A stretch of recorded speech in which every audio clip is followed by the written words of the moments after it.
मेरे दोस्तों, अगर आपने कामसूत्र ग्रंथ को कभी नहीं पढ़ा है लेकिन उसको जानने के इच्छुक हैं, तो आज मैं आपको कामसूत्र ग्रंथ के बारे में बताने जा रहा हूँ।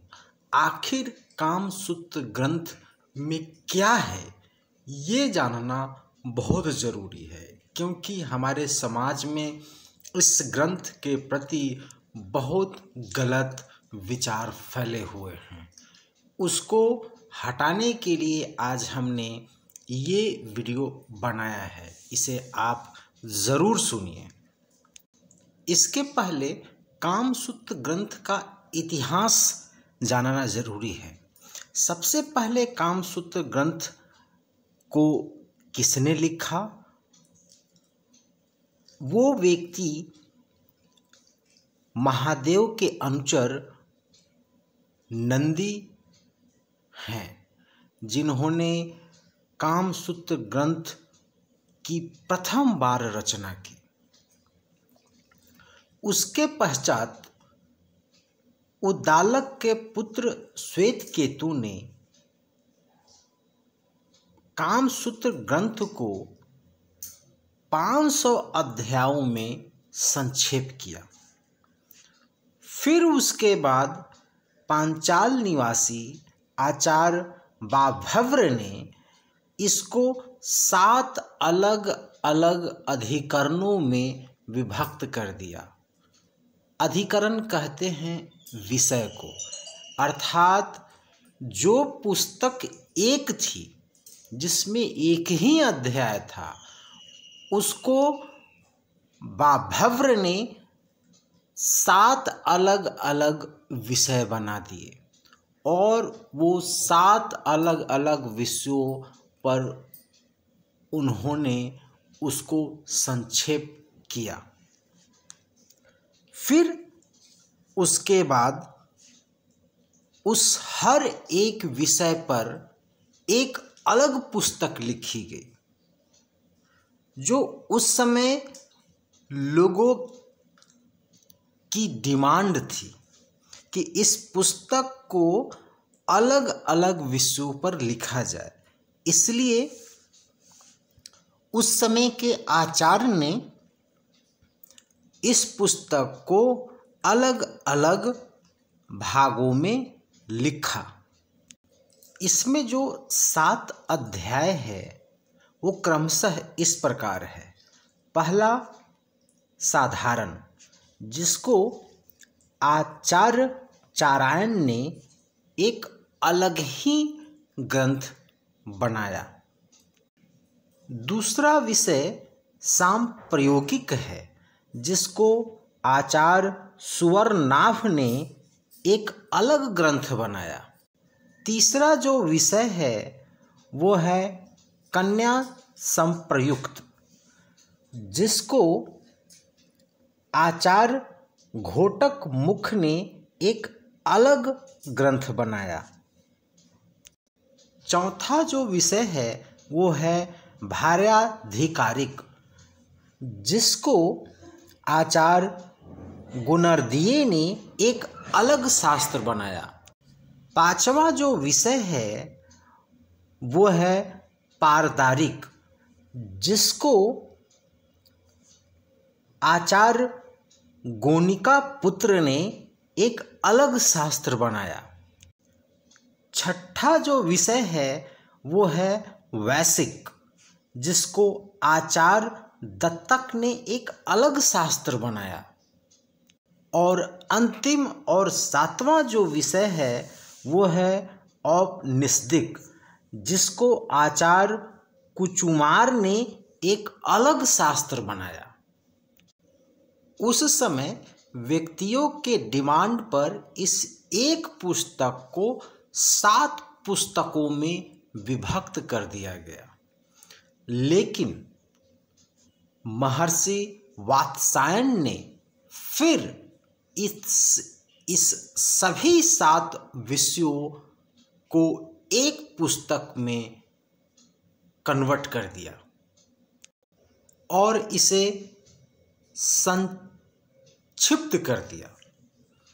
मूलतः वात्सायन की लिखी हुई काम सूत्र, जिसमें 7 अधिकरण हैं, 36 अध्याय है, 64 प्रकरण हैं और 1250 सूत्र या श्लोक हैं।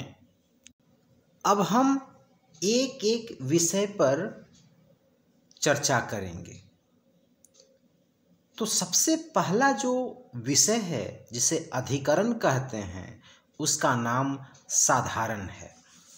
साधारण में 5 अध्याय है और प्रत्येक एकक अध्याय में एक एक प्रकरण है।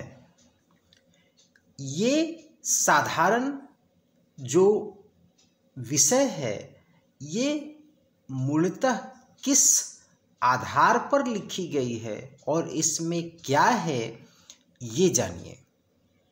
यह विषय काम सूत्र की प्रारंभिका भी कही जाती है। इसमें काम शास्त्र की परंपरा को भी जाना जाता है। इसमें 64 कलाएं, नागरिक वृत्त और नायक नायिका के भेद के विषय में भी चर्चा की गई है। काम शास्त्र को जानने के लिए पहले प्रत्येक नागरिक को भौतिक और मानसिक तैयारी करनी चाहिए। उसके विषय में भी इस अध्याय में बताया गया है कि काम सूत्र अर्थात अगर आप गृहस्थ में प्रवेश कर रहे हैं तो आपको उसके पहले क्या क्या करने की ज़रूरत है, इस अध्याय में बताया गया है। दूसरा जो विषय है, जिसे अधिकरण कहते हैं, उस विषय का नाम सांप्रयोगिक है। सांप्रयोगिक का अर्थ होता है संप्रयोग। संप्रयोग का अर्थ होता है संभोग या समागम। इस विषय पर 10 अध्याय लिखे गए हैं और 17 प्रकरण हैं। इसमें संभोग कैसे करनी चाहिए, ये बताया गया है। इसमें ये भी बताया गया है कि आलिंगन, चुंबन, नक्षत, दंतछत, संवेशन, प्रहरण, सितकार, इन सारी क्रियाओं को विस्तृत रूप से बताया गया है। इस अध्याय में एक सफल और सानंद संभोग की समुचित व्याख्या की गई है। शास्त्रकार का मानना है कि सफल एवं सानंद संभोग ही दाम्पत्य जीवन की सफलता का रहस्य है। फलतः प्रत्येक दंपति को इसके लिए प्रयत्नशील होना चाहिए। तीसरा जो विषय है, उस विषय का नाम है कन्या संप्रयुक्त। इसमें 5 अध्याय और 5 प्रकरण है। इस विषय पर जो लिखा गया है या इस विषय में क्या लिखा गया है, उसको जानिए। विवाह के लिए कैसी कन्या का चयन किया जाए, चयनित कन्या को किस प्रकार अनुरक्त कर विवाह बंधन में बांधा जाए, विवाहित पत्नी में किस प्रकार विश्वास उत्पन्न कर दाम्पत्य जीवन प्रारंभ किया जाए। इन प्रश्नों का सुंदर विश्लेषण इस अधिकरण में किया गया है।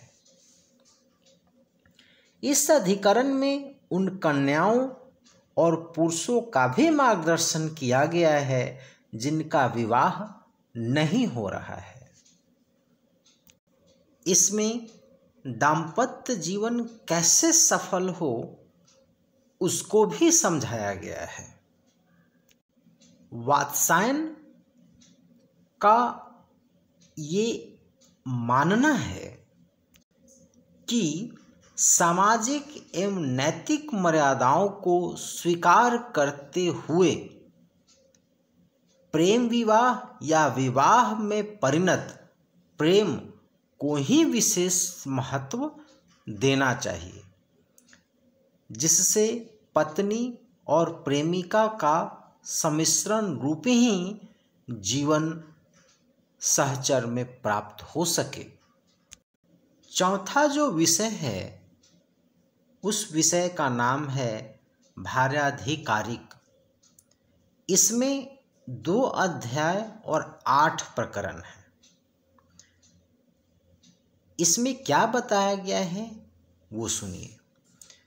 विवाह सूत्र में बंधकर कन्या या नवविवाहिता पत्नी भार्या कहलाती है। यह एकचारनी और सपत्नी दोनों प्रकार की हो सकती है। इसमें पति का पत्नी के प्रति और पत्नी का पति या सपत्नी के प्रति समुचित व्यवहार सिखाया गया है।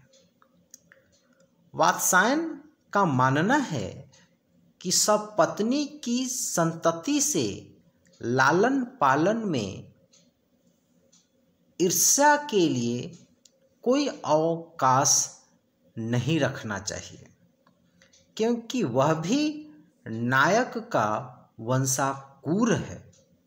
फलतः उसका पालन पोषण एवं हित चिंतन अपनी संतान के समान ही करना चाहिए। 5वां जो विषय है उस विषय का नाम है पारदारिक। इसमें 6 अध्याय और 10 प्रकरण हैं। इस अध्याय में, इस अधिकरण में अर्थात इस विषय में पर स्त्री और पर पुरुष के प्रेम संबंधों की गहन विवेचना की गई है। इसमें शास्त्रकार का मानना है कि वीट लोगों से अपनी स्त्रियों की रक्षा करनी अति आवश्यक है। किसी शील संपन्न स्त्री को पतित बनाना नहीं है। वस्तुतः इस अधिकरण अर्थात इस विषय के अनुशीलन से सामान्य पुरुष भी विट पुरुषों के कामों की जानकारी ले सकते हैं और अपनी स्त्रियों के शील की रक्षा कर सकते हैं। यही शास्त्रकार का अभिप्राय है।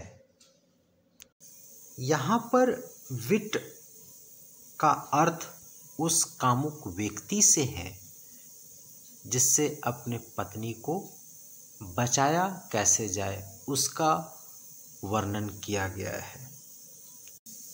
अगला जो विषय है वो 6ठा विषय है। इस विषय का नाम है वैश्विक। इसमें 6 अध्याय और 12 प्रकरण हैं।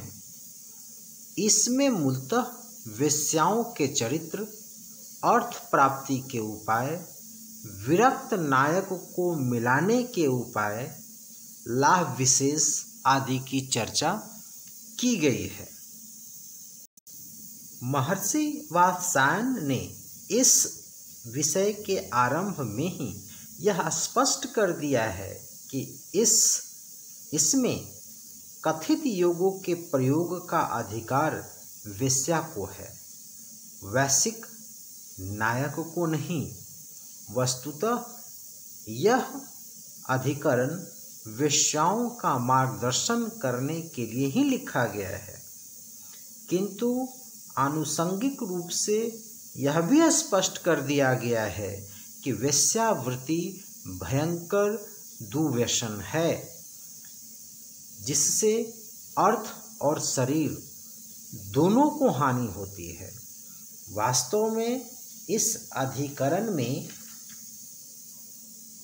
एक अध्याय वैश्विक नायक के दिग्दर्शन के लिए भी होना चाहिए था, क्योंकि वैश्विक नायक समाज का एक अंग है। सातवां और अंतिम विषय, जिसका नाम औपनिषदिक है, इसमें 2 अध्याय और 6 प्रकरण है। वस्तुतः यह काम सूत्र का अंग न होकर उसका परिशिष्ट मात्र है।